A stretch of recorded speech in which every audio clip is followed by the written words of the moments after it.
दोस्तों नमस्कार। आज हम लोग पढ़ेंगे सूफी आंदोलन के बारे में। इससे पहले हम लोग पढ़ चुके हैं भक्ति आंदोलन के बारे में, और भक्ति आंदोलन के बारे में आपने अच्छी खासी जानकारी प्राप्त कर ली है।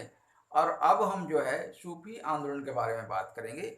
और सूफी आंदोलन के अंतर्गत हम आज पढ़ेंगे कि किस तरह से सूफी आंदोलन भारत में आया और भारत में किस तरह से इसने प्रचार प्रसार किया और किस तरह से सूफी आंदोलन का प्रभाव आम जनता में पड़ा।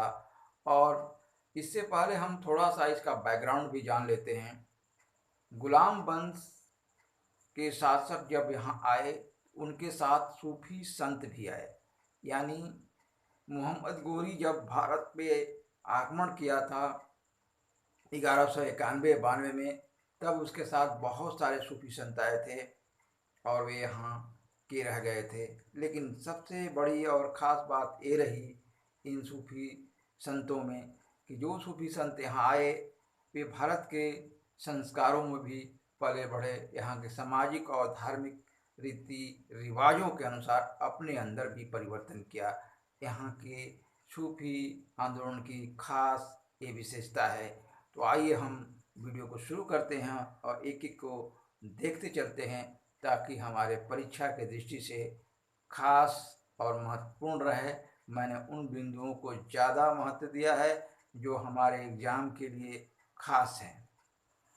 तो सबसे पहले हम देखते हैं कि सूफी शब्द जो है अरबी भाषा से लिया गया है, जिसका अर्थ होता है ऊन। ईरान के रहस्यमयी साधक ऊन पहना करते थे, जिनको कि सूफी कहा जाता था। इनका विकास 3 चरणों में हुआ है। कितने चरणों में हुआ है? 3 चरणों में हुआ। पहला जो चरण था 7वीं सदी में सूफी संत का विकास हुआ, यह इराक ईरान में हुआ था। और उसके बाद दूसरा जो चरण है, हालांकि पहला जो चरण था 7वीं-8वीं सदी में, वो एकांत जीवन व्यतीत करते थे। अपने जीवन को एक जगह किसी गुफा या किसी खास जगह पर रह करके अपनी साधना करते थे। लेकिन दूसरा जो चरण आता है उस समय इनका कुछ बदलाव आता है। दूसरा चरण जो है, इसमें एक चिंतक के रूप में और एक दार्शनिक के रूप में इनका विकास होता है। उसके बाद हम तीसरे चरण को देखते हैं। तीसरे चरण में आप समझ लीजिए कि तीसरा जो चरण है वो ही खास है, और हमारे जो ये सूफी आंदोलन भारत से जहाँ मतलब है वहाँ से इसका अर्थ निकलता है। क्योंकि 12वीं और 11वीं 12वीं और 13वीं सदी में जो सूफी आंदोलन का विकास हुआ वह भारत में देखने को मिलता है, और तीसरा स्टेज है इनका। तो हम इसी का अध्ययन करेंगे, इसी पर हमारा मेन फोकस रहेगा। तो हम इसको आगे एक एक करके देखते चलते हैं। हर बिंदुओं पर आप नज़र रखेंगे, क्योंकि परीक्षा में अक्सर इससे ज़्यादा क्वेश्चन आते रहते हैं। तो भारत में सूफी मत का विकास कैसे हुआ? सूफी मत का विकास भारत में शासकों के साथ हुआ, क्योंकि ये जो है अपने आप को भारतीय समाज के अनुसार ढाल दिए। मैं पहले ही बता चुका हूँ, यहाँ के तौर तरीके के अनुसार ढाल लिए, धर्म के अनुसार ढाल लिए। क्योंकि इसका विवरण हमें कुछ उनके तौर तरीकों से पता चलता है। जैसे कि हिंदू संस्कारों रीति रिवाजों को अपनाते हैं, तो कैसे अपनाते हैं? जैसे कि अतिथियों को जल देना, ये परंपरा रही है यहाँ की। दूसरी बात, नए शिष्य जो भी इनके बनते थे उनके सिर मुड़ा देते थे। ये परंपरा जो है यहाँ पर शुरू होती है। तो अब हम देखते हैं कि कौन कौन से सिलसिला है, क्योंकि ये जो है यहाँ से काफ़ी क्वेश्चन बनते हैं, इसलिए इस पर हमें ध्यान देने की खास ज़रूरत है। देखिए, चिश्ती सिलसिला। चिश्ती सिलसिला क्या है, इसके संस्थापक कौन है, इसको भी जान लीजिए। चिश्ती सिलसिला ख्वाजा मुइनुद्दीन चिश्ती द्वारा चलाया गया, और इसके संस्थापक भी यही थे। कहा जाता है कि यह मोहम्मद घोरी के साथ आया था, लेकिन ऐसा लगता है कि मोहम्मद घोरी से पहले भी ये आगमन हुआ था। क्योंकि एक उदाहरण से यहाँ पता चलता है, क्योंकि पृथ्वीराज चौहान गुरु रामदेव को भेजते हैं आगरा में और कहते हैं कि वहाँ से सूफी संत मोइनुद्दीन चिश्ती चले जाएं। तो इससे पता चलता है कि मोइनुद्दीन चिश्ती पहले से यहाँ पर रह रहे थे। जब मोहम्मद गोरी ने असफल प्रयास किया था आक्रमण करने का, तब शायद चले आए हों, क्योंकि 1191-92 यानी 92 में तो यहाँ पर जो चौहान वंश का शासन का अंत ही हो जाता है करीब करीब। तो इसलिए यहाँ पर लगता है कि जो मोइनुद्दीन चिश्ती थे वो पहले आए थे, थोड़ा सा पहले आए होंगे। तो इनकी मृत्यु 1236 ईस्वी में हो जाती है, यानी कि अपने शरीर का ये त्याग कर देते हैं। इनको मोहम्मद गोरी एक बड़े ही ओहदा एक तरह से दिया था, या कह सकते हैं कि इनको उपाधि से विभूषित किया था। उस उपाधि का नाम था सुल्तान उल हिंद। तो सुल्तान उल हिंद, यहाँ पर एक प्रश्न बन सकता है, इसका अर्थ होता है हिंद का माध्यमिक, हिंद का आध्यात्मिक गुरु, हिंद का आध्यात्मिक गुरु। तो ये किसने कहा था? मोहम्मद गोरी ने कहा था, इसे ध्यान जरूर रखिएगा।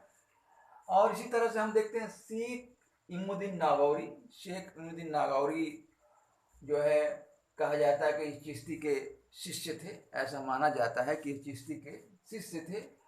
और इनको जो है सुल्तानुल तरीकीन की उपाधि दी गई थी। सुल्तानुल तरीकीन की उपाधि किसने दी थी? सुल्तानुल तरीकीन की जो उपाधि दी थी इनको, उन्होंने जो दी थी मोइनुद्दीन चिश्ती ने, ख्वाजा मोइनुद्दीन चिश्ती ने दी थी। और इनका जो है, कह सकते हैं कि इनको असहाओं का बादशाह भी हम कहते थे। इसके बाद शेख कुतुबुद्दीन बख्तियार काकी, यहाँ से भी क्वेश्चन बच जाता है शेख कुतुबुद्दीन बख्तियार काकी से। शेख कुतुबुद्दीन बख्तियार काकी कौन थे, ये भी आप जान लीजिए। शेख कुतुबुद्दीन बख्तियार काकी जो है, इनके उपलक्ष्य में जो दिल्ली का कुतुब मीनार बना है, इन्हीं के याद में बनाया गया था, जिसे कि कुतुबुद्दीन ऐबक ने बनवाया था। यहाँ पर एक कन्फ्यूजन होता है कि कई लोग कुतुबुद्दीन ऐबक को ही याद में कुतुबुद्दीन को मानते हैं, लेकिन ये बात नहीं है। कुतुबुद्दीन जो काकी थे, उनके याद में बनवाया था कुतुबुद्दीन ऐबक ने। तो ये जो है, इनको बख्तियार कहते थे। बख्तियार की जो उपाधि दी थी, उनको उपाधि देने वाले थे मोइनुद्दीन चिश्ती ही थे, बख्तियार। बख्तियार का अर्थ होता है भाग्य बिंदु, भाग्य बंधु। और काकी का मतलब होता है रोटी बांटने वाला।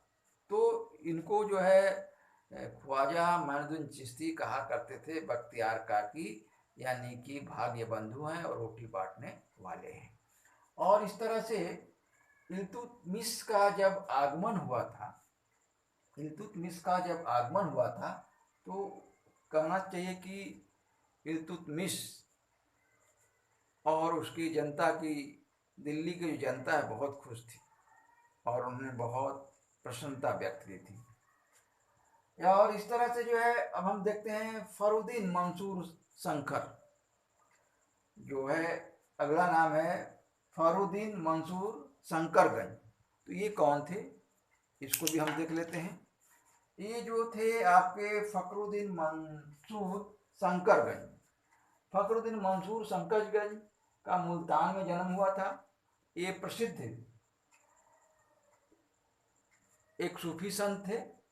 और इनका जो खास विवाह है, यहाँ थोड़ा सा याद रखने वाली बात है कि फखरुद्दीन मंसूर शंकरगंज की शादी किस शासक की बेटी से हुआ था? तो इनकी जो है यहाँ पर बलबन की बेटी से शादी हुआ था। इनको बाबा फरीद के नाम से भी जानते हैं। तो क्वेश्चन यहाँ फिर बनेगा, इसको ध्यान दीजिएगा कि फखरुद्दीन मंसूर शंकरगंज को किस उपनाम से जाना जाता है? तो इनको कह सकते हैं कि बाबा फरीद के नाम से जाना जाता है। अब हम निजामुद्दीन औलिया को देख लेते हैं। निजामुद्दीन औलिया का वास्तविक नाम क्या था? यहाँ पर भी ध्यान दीजिएगा, क्वेश्चन बन सकता है। मोहम्मद बिन अहद बिन दनियाल बुखारी निजामुद्दीन औलिया को कहते थे। क्या कहते थे? मोहम्मद बिन अहमद बिन दनियाल बुखारी। इनका जन्म बदायूं में हुआ था। और एक चीज है कि सबसे अधिक संतों का, यानी कौन से ऐसे सूफी संत थे जिनका अधिक शासकों के साथ समय बीता, तो उसका इस संबंध में क्वेश्चन आता है तो यहाँ पर आंसर बनेगा निजामुद्दीन औलिया, क्योंकि इन्होंने 7 बादशाहों के साथ समय गुजारे थे। इनके प्रमुख शिष्य जो थे अमीर खुसरो थे और अमीर हसन दहलवी थे, यह ध्यान रखिएगा। और एक चीज है, मोहम्मद तुगलक, जिसको गयासुद्दीन तुगलक भी कहते थे, सन की बादशाह भी कहते थे, वो इनसे प्रायः चिढ़ा रहता था, इनके ऊपर मुकदमा भी चलाने का प्रयास किया था। अब देखिए सुहरावर्दी सिलसिला। सुहरावर्दी सिलसिला बहुत खास है, यहाँ से भी क्वेश्चन बन जाते हैं, कम बनता है लेकिन जरूर बनता है, क्योंकि 1182 में इनका जन्म मुल्तान में हुआ था। ज़्यादा जितने भी सूफी संत हैं बाहर ही जन्म लिए थे अधिकांशतः। इन्होंने जो संस्थापना किया था शेख बहाउद्दीन जकारिया। शेख बहाउद्दीन जकारिया किसके संस्थापक थे? शेख बहाउद्दीन जकारिया सुहरावर्दी सिलसिला के संस्थापक माने जाते हैं। उसके बाद हम कादरी सिलसिला को देख लेते हैं। कादरी सिलसिला के जो संस्थापक थे अब्दुल कादिर अल जिलानी थे, और ये जो है भारत में जो है इसके जो स्थापना करने वाले थे, इसको आगे बढ़ाने वाले थे मोहम्मद गौस थे। कौन थे? मोहम्मद गौस थे।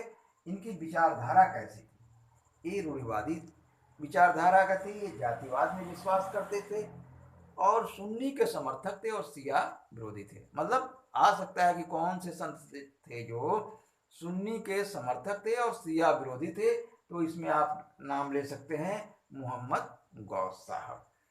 एक चीज लेकिन यहाँ पर ये जो है इस्लाम के प्रचारक माने जाते थे। कादरी सिलसिला जो है इस्लाम प्रचारक के रूप में जाना जाता है, बहुत ज़्यादा रूढ़िवादी है। लेकिन एक सबसे इम्पोर्टेंट बात यह है कि जो दारा शिकोह थे, जो औरंगजेब के भाई थे बड़े, वे यहाँ से मतलब कादरी सिलसिला को ही मानते थे, लेकिन उनकी विशेषता कि वो उदारवादी थे, बिल्कुल डिफरेंट टाइप के थे। तो यहाँ क्वेश्चन बन जाता है कि दारा शिकोह किस सिलसिला से संबंध रखते थे? तो दारा शिकोह कादरी सिलसिला से संबंध रखते थे, ये ध्यान रखिएगा, क्योंकि दारा शिकोह ने हिंदू ग्रंथों का अनुवाद भी कराया था।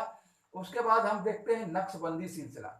एक नक्शबंदी सिलसिला क्या है? नक्शबंदी सिलसिला के जो संस्थापक थे वो थे बहाउद्दीन। कौन थे ये? बहाउद्दीन थे। और भारत में इसको आगे कौन बढ़ाया? शेख अहमद सरहिंदी। शेख अहमद सरहिंदी ने नक्शबंदी सिलसिला को आगे भारत में बढ़ाया। और एक चीज जान लीजिए, इसका क्या उद्देश्य था, यानी नक्शबंदी सिलसिला का क्या उद्देश्य था? तो इसका भी उद्देश्य जो है ठीक किसकी तरह? कादरी सिलसिला की तरह मुस्लिम धर्म का प्रचार भी करना था, इस्लाम को बढ़ावा देना भी था। उसके बाद फिरदौसी सिलसिला। फिरदौसी सिलसिला से क्वेश्चन कई बार आए हुए हैं, IAS में भी और कई PCS एग्जाम में भी। तो फिरदौसी सिलसिला के संस्थापक थे बदरुद्दीन समरगंजी या अहमद मनेरी। ये लोग बिहार शरीफ यानी बिहार के आसपास फैले थे, ये बात आप ध्यान रख लीजिएगा। फिरदौसी सिलसिला बिहार तक ज़्यादा फैला था और इसके थे बदरुद्दीन समरगंजी और अहमद मनेरी। और इसके बाद एक था कुबरनिया सिलसिला।